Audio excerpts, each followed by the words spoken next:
thrilling episode of Prog Review as we make it up as we go along. That's what we do here. No scripts here, absolutely not. Because we hoof it, we wing it. That's what we do, we wing it. And if you read the title or description, it could happen. Maybe, I don't know, maybe this is a podcast. No, I don't think it is. Could be though, couldn't it? We're talking, ouch, about Stormwatch, the Force 10 edition. Ow. Originally from the 14th of September 1979. And this would be I guess it's the 40th, it says it on the front there, 40th anniversary edition. And it's one of these expanded editions. We'll get it out of the way. It scores 5 Orions out of 5 for, never mind the quality, feel the width. It's got discs, loads of discs, 4 CDs and 2 DVDs for you to consume. The original Stormwatch, it was the 12th studio album from Jethro, Tull, and it kind of marks the end of that golden period because, well, it all kind of, like a souffle, fell in on itself, and people quit or were dismissed, depending on how the wind's blowing and what version you read. And yeah, you can hear this on the album that it is. I mean, this is just my opinion. Other opinions may vary, mileage may vary, but you can hear that. I don't know, like the Flying Dutchman steam engine. Steam is running out. It's running out of steam. That was it. I knew I'd get there. And yeah, I mean, I would say. I mean, I think the best bit of the album is actually the sleeve. Has it got a full picture of the sleeve in here? Because you don't. The edited version doesn't really give it. Yeah, there you go. Look at that. I like that because look, he is watching. Look, there's storm reflected in his binoculars, but what he isn't seeing is the polar bear behind him. I like that. That's about someone being so focused that you don't always see what's really going on. I like that little visual analogy. So the album sleeve is probably the best thing about it. Oh, that's annoyed some people. Listening to it, yeah, I did feel like there was a band that was. I mean, I've heard this album before, but I never really paid much attention to it. But because of the booklet and all the stuff that comes, it seeped into me this time. I let it seep into me, and I've listened to it enough times. Don't say I haven't listened to it enough. For I have listened to this because I got this earlier in the month, wasn't it? Wasn't it earlier in the month? And I've been digesting it, slowly digesting it. And what came across to me was it wasn't that there was a lack of ideas. It's just some of the musical phrasings kept coming around again, and you got the idea that maybe Ian Anderson was kind of stuck, and there was this repetition. Certain bits reminded you of other songs, and certain vocal phrasings reminded you of things they'd done in the past, and so that kept tripping me up. I'm like, oh, that reminds me of such and such. I found that really odd because the first time I think this has really happened on a Jethro Tull album, because it's usually, with the last two, we went folk rock, didn't we? We went well. The Songs from the Wood is more your folk rock, and Heavy Horses is more an album about nostalgia and yearning for the past. They put this album in with that as a folk rock trilogy, but I don't see it myself. This is far too, what's the word? Electric. Yeah, electric. This is more Scottish. You can hear the bagpipes and see the heather and the gorse. That's what I see with this one. That the influences is coming from Ian Anderson's time in Scotland. For it's very interesting in the big booklet. In this, it tells you about his time when he became an aquaculturalist. Oh, I think that's a word. Oh, that I've just made a word up. Instead of being into agriculture, he became into aquaculture with his salmon farm, and it's worth buying this just to read it, because I loved reading it, and telling of his experience of doing that, and being up in Scotland and pulling this thing in, creating, reviving an area, single-handed, well, using his money. It wasn't single-handed, well, I guess, because he paid people, but he was the starting point from which it grew, and it tells you the story of that, and that's where the really interesting part of it, this album, is for me, is what he was doing there, and why Ian Anderson is a very interesting character. For he's not like these other rock stars who expect rock and roll to pay them a living, or to do one thing. He invested his money into reviving an area and giving other people a chance, and that you need to reflect on that. It's more interesting than the music. That makes the man more interesting for me, because there are many other rock stars that just squander it on sex and drugs and rock and roll. So that part of the story is fascinating to me, and it's a shame how it all ended up. I'm not going to spoil it because it's all in there if you buy it.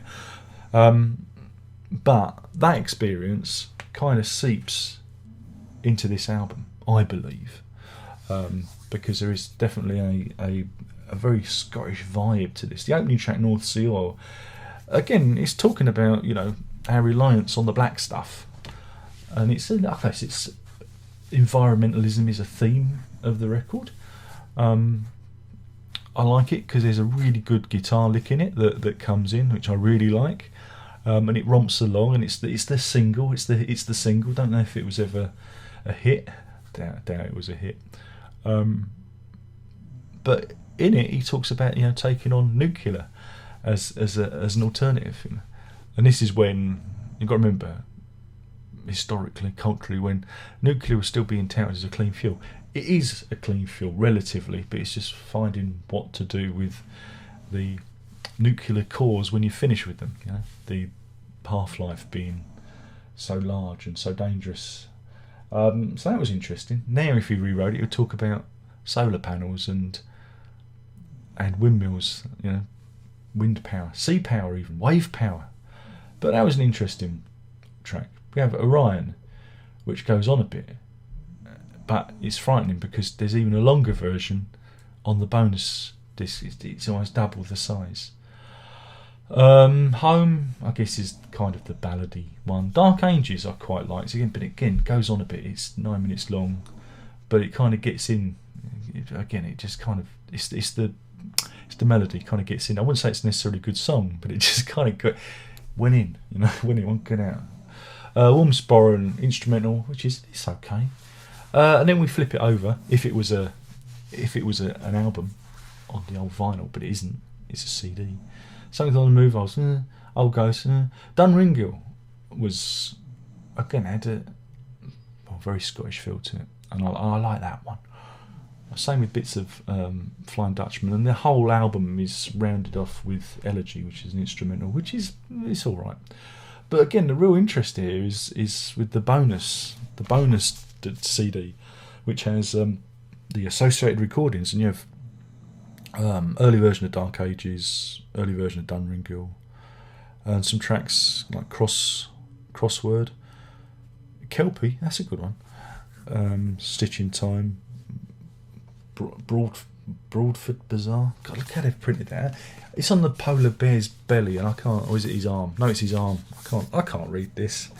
But yeah, I found the associated recordings more interesting. Not that they were better songs. It's just he had a big.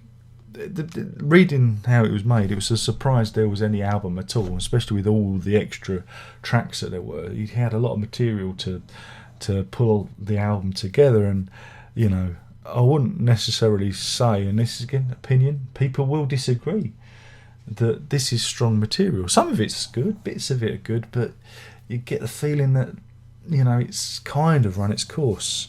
And so what happens to the band, you know, seems all the more inevitable. And in a way, it's a bit sad, really, because it's the end of an era, and it's a bit sad. And we've all heard A, haven't we? Yeah, don't want to talk about that one. The famed solo album that became a Jethro Tull album. So you've got that, and there's, like I said, there's a lot to listen to. And what I find always interesting about this is the amount of stuff you get, and often it's more interesting to listen to the associated recordings than the actual album, because, well, like I say, you get extended versions and early bits, and you can see where the album came from, and I find that interesting because I'm weird like that. And then disc 3 and 4 is given over to a live recording in the Netherlands from 16th of March 1980 in Den Haag. And we've had these things before. We've had live, I mean, all of them have like a live gig for you to get a kind of historical context of what the band were doing. This one sounded a bit rough on the ears, you know. I don't know, it sounded more bootleggy than the others. And also I thought the track listing was a bit, again, because they're a band with that time had quite a lot of how many albums was it? It's the 12th album, you know, so they had quite a lot of material to fall back on when it comes to doing a live thing. And I think with this one, I didn't find it as enjoyable in terms of the material that they chose, and also it felt a little bit lumpy bumpy. Same criticism I levelled at the recent Marillion Afraid of Sunlight live material. I just thought it just didn't flow, and it's the same with this one. I felt it was a little bit bumpy, and it did sound a little bit rough, but interesting to hear. And again, I'm sure the fans, the true believers will get a great big throbbing hard on for it. And then you have the DVDs, DVD 1 and 2, which replicates the album and the associated recordings, but this time you get them in lovely Stephen Wilson surroundy sounding. And of course, all the stereo mixes are new stereo mixes from Stephen Wilson. Yeah, they're interesting to listen to. Are they better than the originals? That's for you to decide. I wouldn't say I'm that much of an expert to tell the difference. They're nice to have. I know I thought with Heavy Horses they were better, but again I thought that's because of how Ian Ans's voice sounded a bit rough. I'm getting off the point. I'm talking about a completely different album now. But yeah, the surround sound, again, it's good fun to hear this stuff spread out in front of you, and it's a lovely Brucey bonus if you love the surroundy soundy stuff. Unfortunately, there's no video material, which is, you know, it's always a shame, because I'd like to have seen like a video of them doing the live stuff. I think that might have helped me a bit more, you know. Maybe they'll do a super box set at the end of all this with all the video. Imagine that'd be cool. I'd like that. I mean, I know there's lots of it on YouTube you can look at, but it'd be nice to curate it and put it in one place, wouldn't it? But yeah, you know, I don't know if there's going to be an expanded version of A. I think it should kind of end here, though, shouldn't it, really? It just kind of feels like the end, but you never know. There might be another one. They might prod old Stephen Wilson to do another one. But, you know, I mean, I really, even if I don't like the record, I do love the love and care that's put into bringing these out. I mean, there's such a lot of thought, you know, put into them. And again, it's limited. These must be a limited release, because I know certain suppliers had trouble getting hold of their copies of these. I mean, I got mine from Amazon France before everyone else, because everyone outside the UK had access to them, whereas inside the UK there wasn't. So that was a bit odd. And these things sell out quick, so if you do want to get one before people like me sell you one for an inflated price. I don't do things like that. Only when it comes to sell. only when I'm desperate for money. But yeah, yeah, totally. I'm not a big fan of the album. I thought it was, you know, I didn't enjoy it as much as, say, Heavy Horses or even Songs from Wood, even though it's all hey nonny nonny, you know. They're still enjoyable, if baffling, you know. Enjoyable, baffling. This one I felt was, I don't know, it didn't engage me as an album. But the box set, I loved it. And weird. And weird. Is that why you come back? No, it's not. Just the old faithful are here. We love the old faithful, and I've witted on for far too long. So yeah, I mean, if you are a Tull fan, or if you're just curious, I think this is going for about 30 quid at the moment, and I think, again, you could stun an ox with that. You could really hurt someone. So I recommend it just for the ow. Good job I got a thick head. But yeah, do give it a go. Even if you might not be a fan of the album. The story's fascinating, especially Anderson's rationale taken on the salmon farm, which, I really find that, I think that's really curious stuff. And there's also a ballet that gets written as well, which is interesting.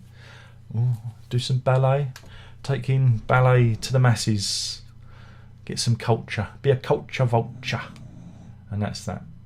So anyway, my name's been Darren Rock. I've been talking about Stormwatch by Jethro Tull. This is the Force 10 40th, count it, 40th anniversary edition, and yeah, totally well worth having a nosy at if you like that kind of thing. Of course, if you don't like it, wasting your time, but you might want to have something to read. But it's expensive to read, I suppose. But then you have got the CDs, and the CDs make good coasters if you don't want to listen to them. Imagine using CDs as coasters. Imagine to being such a philistine to do that. But yeah, that's that. There's only one more thing left to say, and that is, of course, as usual, how boring it is, but I have to say it. Prog on.